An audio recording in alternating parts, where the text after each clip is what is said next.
harka fuuni kabajamtoota daawwattoota akkoo entertainment nageenya keessan bakka jirtanitti naaf baay'atu. Hadda immoo qophii daawwii fiilmiitiin isin bashannansiisuu deebi'ee jira. Saniin dura garuu wanta afur takka akkanaa gootan isin gaafadha. Like, comment, share and subscribe. Wantoonni afur kun channel kiyya guddisuuf hedduu takka na gargaaru waan ta'eef viidiyochatti osoo hin deemin dura daqiiqaa takkaaf viidiyoo dhaabuudhaan wanta afran kana akkana gootan kabajaan isin gaafadha. Beeksisa booda kan wal garuu ta'a na wajjin tura.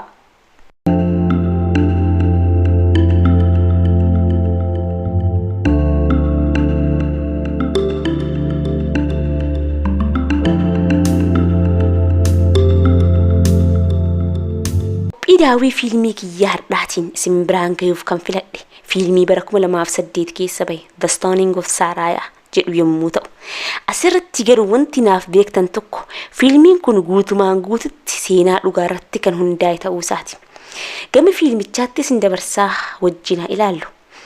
Fiilmicha irratti gaazexessaan maqaan isaa Fireedum Saavaajaa jedhamu kan lammummaa Iraanii fi Faransi qabu tokko gara Iraanii yommuu imalu mul'isa. Imala isaa irrattis konkolaataan isaa deemuu fi waan dideef abdii muree osoo jiru konkolaataan geejjibaa tokko harkisee fi garaajii dhiyeenyatti argamu yommuu geessuuf mul'isuu irraa kan eegalu yommuu ta'u. Fageenya xiqqoo boodas magaalaa Kuuppayaa jedhamtu gayuun nama konkolaataa isaa sirreessuuf soquu eegala. Naannoo kanattis nama maqaan isii Zaaraa jedhamtu kan arge yommuu ta'u. Zaaraan uffata ciccitaa fi bineensaan nyaatamee fi lafee awwaaluu deemaa turte. Zaaraan waan harkaa qabdu laga cinatti gattee yommuu deebitu gaazexessaan kun nama Hashii jedhamuun qarshii guddaa kafaluun konkolaataa isaa sirreessuuf walii galaa ture. Sichi harka isaa irratti waraabduu sagalee akka qabatee kan ilaalte Zahraan naannoon kun rakkoolee dhokataa hedduu kan qabu ta'uu isaa itti himtus yaaliin isii garuu nama guddaa naannoo sanii kan turan Sheek Hasanii fi bulchiinsa naannoo sanii kan ta'e Ibraahimiin harkaa fashalaa'e. Namoonni lameen kunniinis gaazexessicha naannoo kanatti arguu isaaniitiin gammachuun itti dhagahamuu baatus akka buna waliin dhugan affeeran. Saabejaan garuu affeerraa isaanii diduun kaaffee tokko keessa hojii ofii taa'a. Ammas fageenyarraa isa hordofaa kan turte Zahraan waraqaa xiqqoo kan itti darbite yoo ta'u waraqicha irrattis kallattii mana ishee barreessitee waan tureef dhuma waan kanaa ilaaluuf gara mana isii deemuu eegala. Mana isii erga ga'ee boodas ala keettee seenaa ishii akka waraabu gaafatuu ni eegalti. Walii galanii boodas fiilmichi waan torbaan lamaan dura naannoo kanatti mudate nutti mul'isuun eegala. Naannoo kanatti mucattii obboleessa ishii kan taate Soorayaa Maancheerii abbaa manaa ishee Alii jedhamu kan yeroo hundatumuu fi miidhuu irraa ijoollee dhiiraa lamaa fi shamarran lamaa deettee kan jiraattu yommuu ta'u edduun garuu abbaan warraa ishee isii hiikuudhaan daa'ima waggaa 12 kan taate Meehirii fuudhuu akka fedhu itti hima.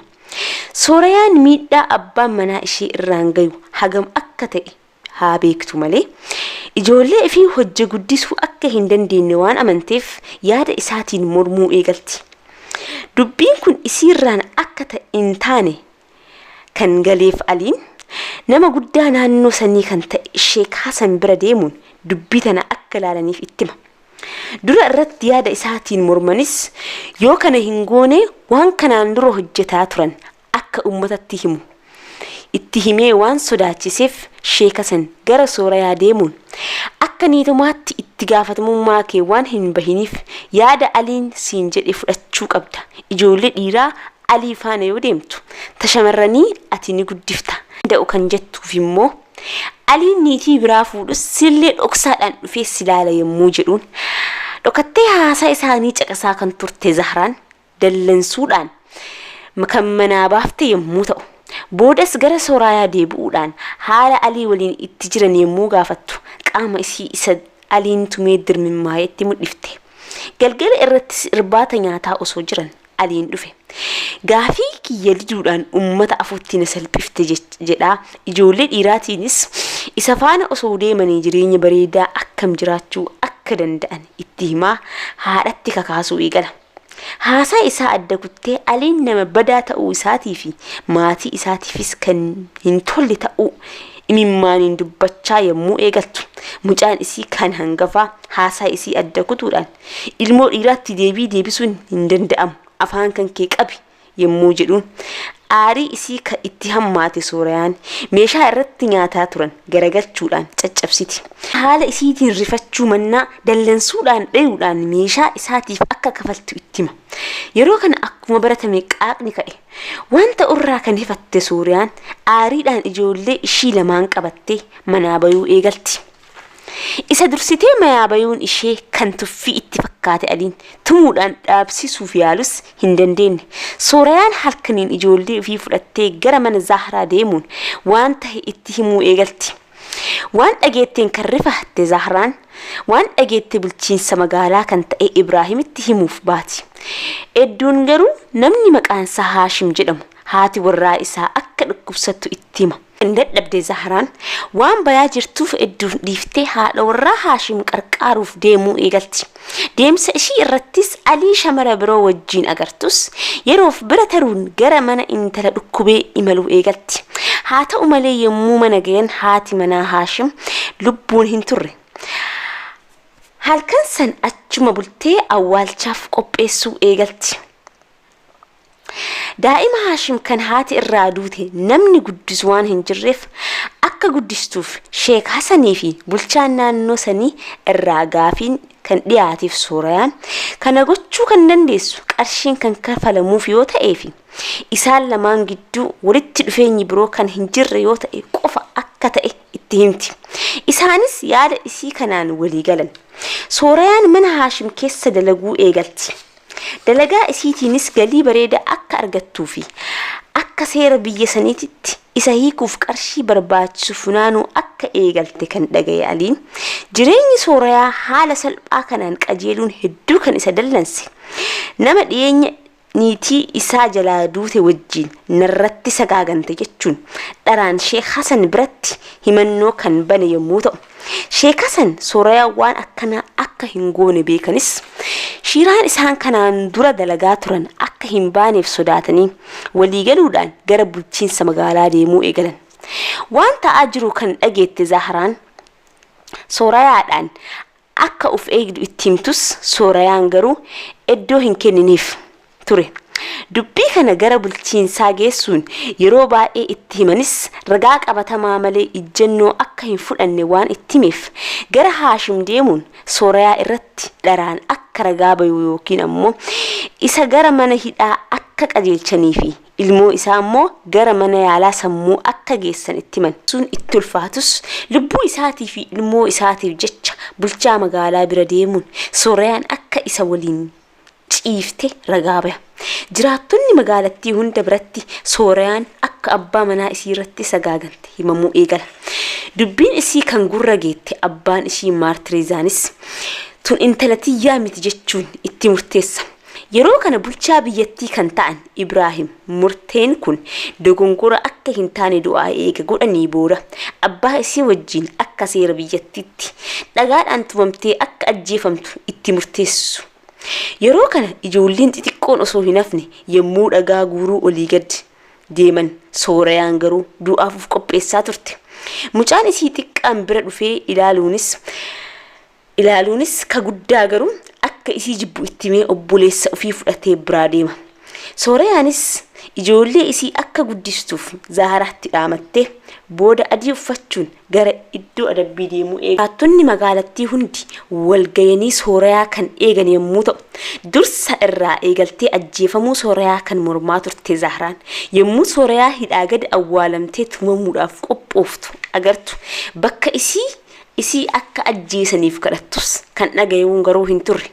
Soorayaan hidhaa gad akka awwaalamteen dhagaan duraa abbaa ishiitiin kan itti darbame yommuu ta'u, abbaan isiis yeroo lama darbatanii dhagaan isiirra bu'uu waan dideef jiraattonnii fi bulchaan magaalattii taateen kun qulqullummaa ishee mul'isuu danda'a jedhanis akka raawwatamuuf shiiraa xaxan garuu garaa laafuufii hin dandeenye. Kanaanis maatii ishii irraa eegalee namoonni achitti wal ga'anii fi ijoollee isiis dabalatee dabareedhaan dhagaa itti roobsuu eegalu. Kan gaarii isiin oolteef lubbuu ofiitiin jijjiire Haashimis dhagaa akka darbatu itti kennamus qulqullummaa ishii keessi isaa waan beekuuf harki isaa darbachuu hin dandeenye. Balleessaa tokko malee maatii fi ilmaan ofiitiin marfamtee namoota dhugaan itti hadhooftee liqimsuu dadhabaniin haala sukkaneessaan akka ajjeefamtu taasifame. Inni taatee kana daawwachaa turan reeffa ishii irra dasee kaayuudhaan biraa yoo deeman reeffi Sooriyaas laga cinaatti darbame. Gaazexeessichis seenaa nama mararu kana erga caqasee ka'e kaasettii itti waraabe mana Zaharaa kaayuudhaan konkolaataa ofii fudhachuuf deema. Karaa irrattis daa'ima waggaa 14 kaadhimatee kan ture Aliin yaada isaa akka jijjiira ishee kaasanitti yommuu himu kan dhagaye Haashim fedhii keessan kan bakka hin geenyeef sobaan ragaasistan jedhee aariidhaan yommuu dubbatu kan dhagaye bulchaan magaalattii aariidhaan itti dubbatu yommuu eegalu gaazexeessicha halaalaa itti deemu arge. Akka sagalee waraabee deemaa jiru waan beekeef gaazexeessicha dhaabuun kaasetta harka jiru harkaa fuudhee erga caccabsee booda harka qullaa akka deemu godhuu eegale. Gaazexeessaanis dursee kana shakkee waan tureef kaasetta Zaharaa bira kaayee bira fudhatee yommuu deemuuf ka'u konkolaataan dideen. Kana keessa qawweedhaan isa marsanis aarsaa Zaharaan kafalteefiin achii bahuu danda'e. Seenaan kun addunyaa wal ga'e. Booddees seenaa kanaan kitaabni akka barreeffameef kitaabichis Niiwuyoork keessatti baay'inaan gurgurtaa kitaabotaatiin sadarkaa akka qabate himeetiniin fiilmichi dhuma. Kabajamtoota daawwattoota Akkoo Entertainment. Anis waa malee miti guyyaa kabaja ayyaana shamarranii irratti fiilmii kanaan kan dhufeef. Yeroo ammaa kanatti seerri walqixxummaan dhiiraa fi dubartii kabajamuu isaa labsuu jiraatus dhugaan garuu faallaadha. Miidhaa fi gadadoon shamarran keenya irratti gayaa jiru. Naannoo fi naannootti garaagarummaa qabaatus ragaaleen olii fi gadi sassaabe akka himanitti bara 2020 akka lakkoofsa Awurooppaatti qofa akka addunyaatti shamarran 47,000 laakkayaman lubbuu isaanii harka namaatti dhabanii jiru. Kana jechuun ammoo avreejiidhaan yommuu kennu miniitii 11 keessatti shamarreen takka harka namaatti addunyaa kanarraa boqotti jechuudha.